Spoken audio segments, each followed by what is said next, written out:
함께 기도하겠습니다. 사랑해 주님, 감사합니다. 목요일을 맞이한 성도들을 축복합니다. 오늘 하루의 삶도 주님께 맡겨드립니다. 주의 손이 오늘도 우리의 삶을 이끌어 주옵소서. 복된 자리로, 거룩한 자리로, 하나님께서 기뻐하시는 자리로 날마다 우리 서 있게 도와주시고, 우리의 모든 결정과 또 행위와 말과 모든 삶에 하나님의 아름다운 열매가 맺혀지고, 주의 영광 드러내는 복된 은혜를 흘려보내는 소금과 빛 같은 주의 백성들로 살아가도록 인도하여 주옵소서. 감사합니다. 예수님의 이름으로 기도드립니다. 아멘. 우리 찬송가 438장 찬양하시겠습니다.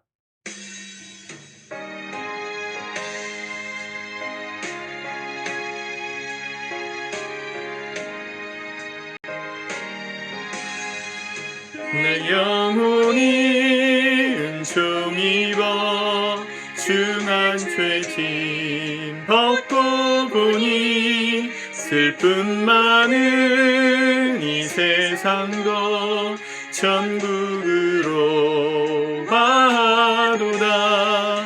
할렐루야 찬양하세. 내 모든 죄 사함 받고 주 예수와 동행하니 그 어디나 하늘나라 주의 얼굴 뵙기 전에 하늘나라 내 맘속에 이루어지니 가깝도다. 할렐루야 찬양하세. 내 모든 죄 사함 받고 주 예수와 동행하니 그 어디나 하늘나라.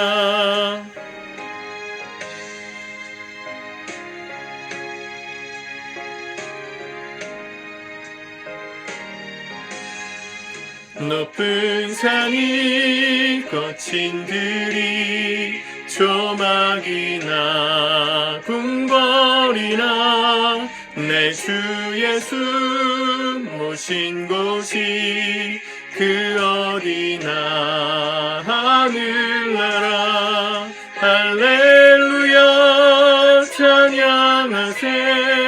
내 모든 죄 사함 받고 주 예수와 동행하니 그 어디나 하늘나라. 아멘. 오늘 하나님의 말씀은 창세기 37장 1절에서 17절까지의 말씀입니다. 같이 먼저 읽고 묵상하겠습니다. 37장. 야곱이 가나안 땅 곧 그의 아버지가 거류하던 땅에 거주하였으니 야곱의 족보는 이러하니라. 요셉이 17세의 소년으로서 그의 형들과 함께 양을 칠 때에 그의 아버지의 아내들 빌하와 실바의 아들들과 더불어 함께 있었더니 그가 그들의 잘못을 아버지에게 말하더라. 요셉은 노년에 얻은 아들이므로 이스라엘이 여러 아들들보다 그를 더 사랑하므로 그를 위하여 채색옷을 지었더니 그의 형들이 아버지가 형들보다 그를 더 사랑함을 보고 그를 미워하여 그에게 편안하게 말할 수 없었더라. 요셉이 꿈을 꾸고 자기 형들에게 말하매 그들이 그를 더욱 미워하였더라. 요셉이 그들에게 이르되 청하건대 내가 꾼 꿈을 들으시오. 우리가 밭에서 곡식단을 묶더니 내 단은 일어서고 당신들의 단은 내 단을 둘러서서 절하더이다. 그의 형들이 그에게 이르되 네가 참으로 우리의 왕이 되겠느냐? 참으로 우리를 다스리게 되겠느냐? 하고 그의 꿈과 그의 말로 말미암아 그를 더욱 미워하더니 요셉이 다시 꿈을 꾸고 그의 형들에게 말하여 이르되 내가 또 꿈을 꾼즉 해와 달과 11별이 내게 절하더이다. 하니라. 그가 그의 꿈을 아버지와 형들에게 말하매 아버지가 그를 꾸짖고 그에게 이르되 내가 꾼 꿈이 무엇이냐? 나와 내 어머니와 내 형들이 참으로 가서 땅에 엎드려 내게 절하겠느냐? 그의 형들은 시기하되 그의 아버지는 그 말을 간직해 두었더라. 그의 형들이 세겜에 가서 아버지의 양떼를 칠 때에 이스라엘이 요셉에게 이르되 내 형들이 세겜에서 양을 치지 아니하느냐? 너를 그들에게로 보내리라. 요셉이 아버지에게 대답하되 내가 그리하겠나이다. 이스라엘이 그에게 이르되 가서 내 형들과 양떼가 다 잘 있는지를 보고 돌아와 내게 말하라. 하고 그를 헤브론 골짜기에서 보내니 그가 세겜으로 가니라. 어떤 사람이 그를 만난즉 그가 들에서 방황하는지라. 그 사람이 그에게 물어 이르되 내가 무엇을 찾느냐? 그가 이르되 내가 내 형들을 찾아오니 청하건대 그들이 양치는 곳을 내게 가르쳐 주소서. 그 사람이 이르되 그들이 여기서 떠났느니라. 내가 그들의 말을 들으니 도단으로 가자 하더라. 하니라. 요셉이 그의 형들의 뒤를 따라가서 도단에서 그들을 만나니라. 아멘. 드디어 야곱 이야기가 끝나고 요셉의 스토리로 들어갑니다. 근데 그 시작은 이 2절이죠. 야곱의 족보는 이러하니라 하면서 어제까지 우리가 에서의 족보를 봤다면 이제 야곱의 족보를 정리함에 있어 제일 중요한 인물 요셉이라는 사람을 통해 하나님이 어떤 일을 하셨는가를 이제 창세기 50장까지 쓰게 됩니다. 그게 야곱의 족보 이야기입니다. 우리에게 주시는 메시지가 분명하죠. 작년인가요? 제가 요셉 관련돼서 말씀을 한번 나눴고, 올해는 다니엘에 대해서 말씀을 나눴는데, 이 사람의 어떤 인물됨, 또 그들의 영웅담, 뭐 이런 것들에 우리는 좀 관심이 있죠. 재밌기도 하고, 소설책 같은 그런 뭔가 매력적인 이야기들이 있기 때문입니다. 이 성경 전체를 좀 보셨으면 좋겠습니다. 지금 야곱의 족보를 정리하면서 요셉의 이야기가 시작됩니다. 그러니까 야곱이라는 큰 그림 속에서 이 그들의 12 아들들이 어떻게 살았는가를 보는 겁니다. 그걸 이해하려면 야곱이 에서 형과 관계 속에서 있었던 이전의 일들을 좀 기억하셔야 합니다. 사실은 형 에서와 야곱은 쌍둥이였습니다. 태어난 시간이 거의 똑같았던. 그러니까 태어날 때부터 경쟁 관계에 있었다고도 할 수 있지만 한편으로는 형제니까 뭐 그렇게까지 원수질 일이 없었는데 그의 인생, 20년 넘는 인생은 참 파란만장하게도 이 경쟁하는 또 서로 싸워야 하는 목숨을 걸어야 되는 그런 형제 관계였습니다. 딱 그 아버지처럼 12 아들들도 그런 삶을 삽니다. 어, 4절에 보면 그의 형들이 아버지가 형들보다 그를 더 사랑함을 보고 그를 미워하여 그에게 편안하게 말할 수 없었더라. 5절 요셉이 꿈을 꾸고 자기 형들에게 말하매 그들이 그를 더욱 미워하였더라. 형제 간에 싸우고 다투고 미워하는 일이 뭐 많이 있지만 사실은 그걸 바라보는 부모의 마음이 편할 수는 없죠. 형제들 간의 싸움과 또 그 싸움을 잘 화해하고 풀어내는 과정을 통해 더 큰 세상, 형제를 넘어선 나와 정말 피 한 방울 섞이지 않은 다른 사람들과의 관계에서 어떻게 살아야 될지도 배워야 하는 건데요. 가정이라는 곳은 그런 곳인데, 가정 안에서의 이 다툼이 너무 심각해진 겁니다. 근데 그것은 아버지 야곱의 때도 마찬가지였습니다. 집을 떠나야 했고, 어머니와 생리별을 해야 됐고, 어머니의 장례도 못 치렀고, 또 목숨 걸고 이 다리뼈가 부러질 정도의 고난과 환란을 지나 겨우 화해했습니다. 가정에서 배워야 할 걸 사회에서 먼저 배우고 형제 간의 화해가 일어나니까 인생이 뭐 잘 매듭이 지어지긴 했지만 아주 그냥 엉망진창이 됐죠. 이 요셉의 인생도 비슷한 것 같아요. 아버지의 투영이라 그럴까요? 요셉이 꾼 꿈, 그리고 그의 말 때문에 형들과 관계가 나빠졌다 그러잖아요. 더욱 미워하였다. 계속 미워하였다는 말이 반복됩니다. 4절에 보면 그를 미워하여, 5절에도 그를 더욱 미워하여, 또 8절에도 보면 아, 그의 꿈과 그의 말로 말미암아 그를 더욱 미워하더니 그랬습니다. 어, 그리고 11절에도 그들의 형들은 시기하되, 형들이 그 요셉을 미워했던 과정이 이제 앞으로의 과정에서 어떤 이 비유와 복선이 되는지를 보여주는 것이죠. 요셉의 이야기를 잘 읽으면 야곱의 일생이 보입니다. 그리고 야곱보다는 조금 더 나은 삶으로 하나님께서 그의 인생을 사용하셨음을 보게 되죠. 오늘 저희 말씀 읽으면서 이 형들이 양치러 갔을 때 아버지 이스라엘이 요셉을 형들에게 보내죠. 12절에 보면 그의 형들이 세겜에 가서 아버지의 양떼를 칠 때에 이스라엘이 요셉에게 이르되 내 형들이 세겜에서 양을 치지 아니하느냐 너를 그들에게로 보내리라. 세겜이 어떤 곳이었습니까?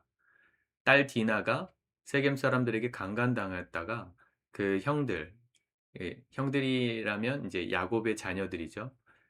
그 자녀들이 이 레위하고 누구죠? 시므온인가요? 두 사람이 이렇게 앞장서 가지고 세겜 사람들을 속여 가지고 할례받게 한 다음에 다 죽였잖아요. 그 일 때문에 하나님께서 야곱 가족을 베델로 올라가라 부르시고 인제 여기까지 이르렀던 거잖아요. 근데 거기로 가서 다시 양을 친다는 건 뭡니까? 그들의 목숨을 노리고 있는 사람들이 여전히 살아 있을 때였는데 형들이 거기로 갔다는 겁니다. 이 장면을 보면 이 야곱이 요셉만 사랑했던 건 아니었음을 알 수 있어요. 형들도 사랑했음을 알 수 있습니다. 실수가 많고 이 아버지의 뜻과는 상관없이 또 이 자기가 제일 사랑하는 야곱을 요셉을 시기하는 그 형들이었지만 그들이 위험한 곳으로 가니까 아버지가 걱정돼서 요셉을 보냅니다. 사실은 요셉을 보낼 일이 아닐 수도 있어요. 근데 왜 요셉을 보냈을까? 하나님의 섭리라고도 볼 수 있고 또 야곱의 마음에는 그 형들의 어떤 그 실수와 허물을 이 요셉이 어떻게 보면 대리자로서 해결해 주길 바라는 아버지로서의 어떤 투영이 요셉에게 들어간 장면이라 볼 수 있습니다. 자녀를 키우는 게 참 쉽지 않죠. 특별히 5월 달 가정의 달을 맞이하여서 우리가 자녀를 키움에 있어서 고민이 많습니다. 부모님들. 내일도 어버이날이죠. 내일이죠. 우리가 부모들로서 자녀를 키울 때 꼭 기억하셔야 될 포인트들을 오늘 배우셨으면 좋겠습니다. 누구를 누구보다 더 사랑하는 마음을 빨리 버리십시오. 얘가 얘보다 낫다는 그 비교하는 마음도 버리셔야 합니다. 아예 적어도 얘는 나보다는 좀 낫지. 얘는 첫째는 둘째보단 낫지. 막내가 첫째보다 낫지. 이런 비교 의식과 평가를 버리셔야만 자녀들 사이에 시기 질투가 있긴 있어도 잘 지나갈 수 있습니다. 부모의 어떤 시선이 자녀들의 고정관념이 될 때가 많아요. 부모가 생선을 싫어하면 자녀들도 생선을 싫어할 가능성이 높죠. 부모는 자녀의 거울이에요. 자녀는 부모를 보면서 다 배워요. 하나하나 인생을 다 배워요. 부모가 자녀들끼리 비교하면 자녀들은 그게 당연한 줄 알고 내가 다른 형제보다 뭔가 나은 게 있으면 그게 당연하고 자랑할 거리라 생각해서 이 분란의 소지가 되기도 합니다. 부모님들은요, 자녀를 잘 키우고 싶은 마음을 이해하는데 욕심을 빨리 내려놓으셔야 합니다. 자녀들 간에 비교하는 마음도 당연히 버려야 되고요. 남들과 비교하는 마음도 버리셔야 됩니다. 내 자녀라고 생각하니까 자꾸만 내 뜻대로 이 자녀를 어떻게 하면 좀 편안한 인생, 어른들의 기준에서 괜찮은 인생, 성공적인 인생을 살게 할 수 있을까 고민스러운 건 이해하는데 그것은 우리의 착각입니다. 자녀들은요, 우리에게 잠깐 맡겨주신 하나님의 자녀들입니다. 우리의 계획으로 자녀의 꿈을 꾸게 하지 마시고요. 하나님의 꿈을 꾸게 하시는 부모들이 되셔야 합니다. 비교하고 평가하고 경쟁시키는 세상의 구조가 그렇게 돌아가니까 그게 당연한 것 같지만 세상 속에 살되 다르게 살아야 되는 정체성이 우리 그리스도인들이라면 자녀들을 부모는 그렇게 키우셔야 돼요. 너희가 세상에서 살고 경쟁하지만 세상과 다른 기준을 가지고 스스로를 생각하고 남을 판단하라. 하나님의 말씀을 가지고 다른 사람을 대하라. 이걸 가르치셔야지. 세상의 기준을 가지고 너는 이만큼 해야 국영수도 이만큼 해야 되고 남들 다 열심히 뭐 5시간 자면서 서울대 가려 그러는데 너는 왜 그러느냐. 이렇게 말하는 순간 여러분들은 세상 부모와 다르지 않습니다. 하나님의 기준으로 키우는 게 아니고 하나님의 비전과 꿈을 가진 아이들로 키우는 게 아니고 내 꿈과 비전을 대신 이루어줄 대리자들로 자녀를 양육한다는 걸 기억하셔야 합니다. 하나님께서 부모된 우리에게 지혜를 주셨으면 좋겠습니다. 이제 야곱이 뿌렸던 그 형제 간의 갈등의 씨가 이제 야곱의 자녀들 12아들들의 삶에서도 열매가 나기 시작합니다. 오늘 내가 심은 그 편애와 편견과 경쟁과 비교와 그런 말들이 우리 자녀들의 삶에 고스란히 열매가 된다면 얼마나 불행하겠어요. 우리도 그 경쟁 속에서 사느라 피곤하고 힘들었던 삶인데 자녀들도 그런 삶을 산다면 얼마나 지옥 같겠어요. 정말 자녀를 사랑하신다면 기도함으로 키우시길 축복합니다. 뭘 위해서 기도할까요? 하나님 이 자녀를 향한 하나님의 계획이 뭡니까? 하나님의 꿈이 뭡니까? 내가 이 자녀를 주님의 자녀인데 주께서 원하시는 비전을 품고 하나님의 나라를 위해서 살아갈 사람으로 키울 수 있도록 지혜를 주십시오. 무엇을 도와줘야 될지 알게 해 주십시오. 라고 기도하셔야 돼요. 그러면 주님이 알게 하십니다. 먼저는 부모인 우리의 삶을 하나님 앞에 정결하게 만드실 거예요. 자녀들이 보고 배울 만한 존경할 만한 부모들로 만드실 거예요. 다른 어떤 기준이 아니라 말씀의 기준을 따라 아, 인생에서 어려움 만날 때 우리 어머니 아버지처럼 기도해야 되는 거였구나. 어려울 때마다 고민될 때마다 말씀 속에서 답을 찾으시는 삶을 나도 살아야 되겠구나. 그걸 보여줘 줄 수 있도록 우리를 먼저 다루실 거고요. 그런 삶의 열매가 우리 자녀들의 삶에 맺혀지기를 기도하시는 겁니다. 그러면 하나님이 자녀들의 삶을 이끌어 가실 거예요. 세상의 기준으로 돈 많이 못 벌고 넓은 집에 못 살고 그럴 수는 있을지 몰라도 그게 인생의 전부가 아니라고 말로만 믿지 말고 정말로 그게 인생의 전부가 아니라고 믿는다면 하나님의 부르심을 따라 살아가는 게 기쁨이고 축복이지 않겠습니까? 아무리 야곱이 요셉이 더 좋아서 채색 옷을 입혔지만 이제 그 채색 옷은 찢어질 겁니다. 야곱이 꿈꾸던 요셉의 인생을 하나님 찢어버리시는 거예요. 하나님께서 계획하신 뜻을 위해서 요셉의 인생을 이제 다루기 시작하시죠. 그 과정도 야곱이 장자권을 가로채고 고생문이 열렸던 것과 비슷한 과정이었습니다. 이제 내일 또 보겠지만 오늘 우리가 하나님 앞에 기도했으면 좋겠습니다. 특별히 우리 자녀들을 위해서. 그리고 우리 부모된 우리가 하나님의 자녀들을 잘 키워낼 수 있는 겸손의 마음을, 지혜의 마음을 오늘 우리에게 부어달라고 우리 함께 기도하는 복된 하루 되실 수 있기를 축복합니다. 기도하겠습니다. 주님 감사합니다. 하나님의 말씀을 이 시간 믿음으로 받습니다. 주님, 부모된 우리가 우리에게 맡겨주신 당신의 자녀를 믿음으로 키우기를 원합니다.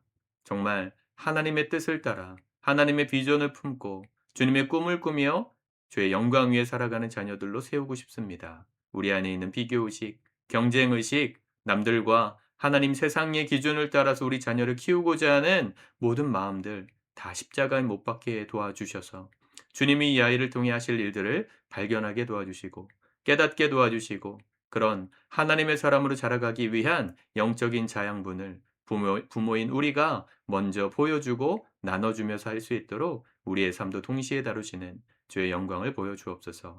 감사합니다. 예수님의 이름으로 기도드립니다. 아멘.